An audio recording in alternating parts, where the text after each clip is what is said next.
రావులు గీవులు ఎక్స్ట్రాలు ఏమి యాడ్ చేయదు. అవన్నీ మనుషులను విడదీస్తాయి తప్పించి కలపవు. ఒకటి, మొట్టమొదటిగా ఎన్డీఏ కూటమికి మద్దతు ప్రకటించినటువంటి రాష్ట్ర బీసీ సంఘాల అధ్యక్షులు మా తెనాలి వాస్తవ్యులు కేశవ శంకర్రావు గారికి, అదేవిధంగా యువ నాయకులు మన కుమ్మరి క్రాంతి కుమార్ గారికి, ఇతర సంఘాల నేతల అందరికీ, ఇక్కడికి వచ్చిన వారందరికీ కూడా నా హృదయపూర్వక 2019కి ముందు తెలుగుదేశం పార్టీ అధికారంలో ఉన్నప్పుడు జగన్మోహన్ రెడ్డి గారు చెప్పినటువంటి వాగ్దానాలని కానీ వారు చెప్పిన మాయమాటల్ని కానీ నమ్మి కొన్ని బీసీ వర్గాల ప్రజలు వారికి ఓట్లు వేశారు. అయితే ఆయన ఓట్లు వేసిన తర్వాత పూర్తిగా చెప్పినవన్నీ పూర్తిగా మర్చిపోయారు.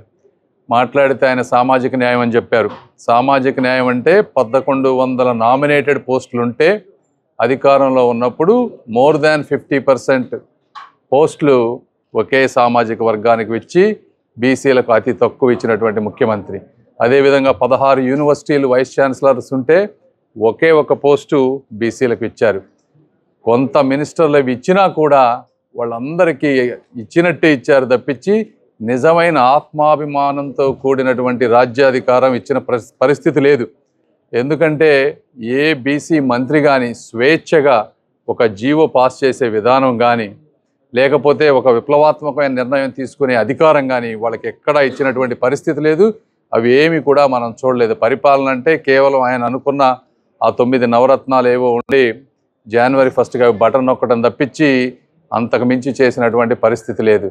నేను చూడలేదు. కానీ చాలామంది చెప్పేది ఏంటంటే అసలు జగన్మోహన్ రెడ్డి గారు వ్యక్తులు వస్తే కనీసం కుర్చీ కూడా వేయరు, ఆయన కుర్చీ వేయాలో లేదో కూడా కనుసైగతో చెప్తారు. అది ఇట్లాంటి ఆత్మాభిమానం లేనటువంటి గౌరవం జగన్మోహన్ రెడ్డి గారు ఒక్క బీసీలకే కాదు చాలామందికి ఎస్సీ ఎస్టీలకు కానీ వేరే వాళ్ళకి కానీ చేసినటువంటి ముఖ్యమంత్రి జగన్మోహన్ రెడ్డి గారు. మరి తెలుగుదేశం పార్టీ చూస్తే మీరు ఎప్పుడు ఎంతో గొప్ప వ్యక్తులను తయారు చేసింది. ఒక ఎర్రంనాయుడు గారు కానీ బాలయోగి గారిని కానీ దేవేంద్ర గౌడ్ గారు కానీ ఇట్లా ఎంతోమంది గొప్ప వ్యక్తుల్ని నాయకుల్ని తయారు చేసినటువంటి పార్టీ తెలుగుదేశం పార్టీ. అదేవిధంగా ఇప్పుడు చూస్తూ ఉంటే గుంటూరు వెస్ట్లో ఎప్పుడు ఇంతకుముందు బీసీ అభ్యర్థులను నిలబెట్టినటువంటి పరిస్థితి లేదు. మరి అలాంటిది హాస్పిటల్స్ ఉండి సమాజ సేవ చేస్తూ వాళ్ళంతటా వాళ్ళుగా కొంత సంపాదించుకొని ప్రజాసేవ చేయాలనుకున్నటువంటి గళ్ళా మాధవి గారిని ఈ రోజున వెస్ట్లో నిలబెట్టాం.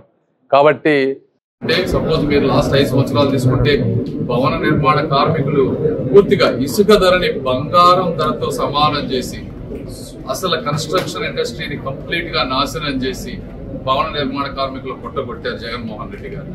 మరి రేపు తెలుగుదేశం పార్టీ వచ్చిన వెంటనే ఇసుకని తక్కువ ధరకి లేదా ఫ్రీగా చేసి కన్స్ట్రక్షన్ ఇండస్ట్రీని అన్ని రివైవ్ చేసి లేబర్ కి డిమాండ్ను పెంచి రోజుకి 1000 నుంచి 1500 రూపాయలు ఒక వ్యక్తి సంపాదించుకునే విధంగా చేసి నెలకి 40-50 వేల ఆదాయం తీసుకొచ్చి అంటే సంవత్సరానికి 5-6 లక్షలు తీసుకొచ్చి వాళ్ళని నిజంగా పేదరికం నుంచి బయటకు తీసుకొచ్చే విధానం కానీ లేకపోతే ఇండస్ట్రీస్ తీసుకొచ్చి చదువుకున్న పిల్లలందరికీ ఉద్యోగాలు తెచ్చే విధానం కానీ ఇవన్నీ కూడా తెలుగుదేశం పార్టీ ఒక ప్రణాళికాబద్ధంగా చేస్తుంది. ఎందుకంటే మీరు తెలంగాణలో ఒకసారి చూసుకుంటే తెలంగాణ సమాజంలో బీసీ సోదరులు సోదరీమణులు చాలా ఎక్కువ మంది ఉన్నారు.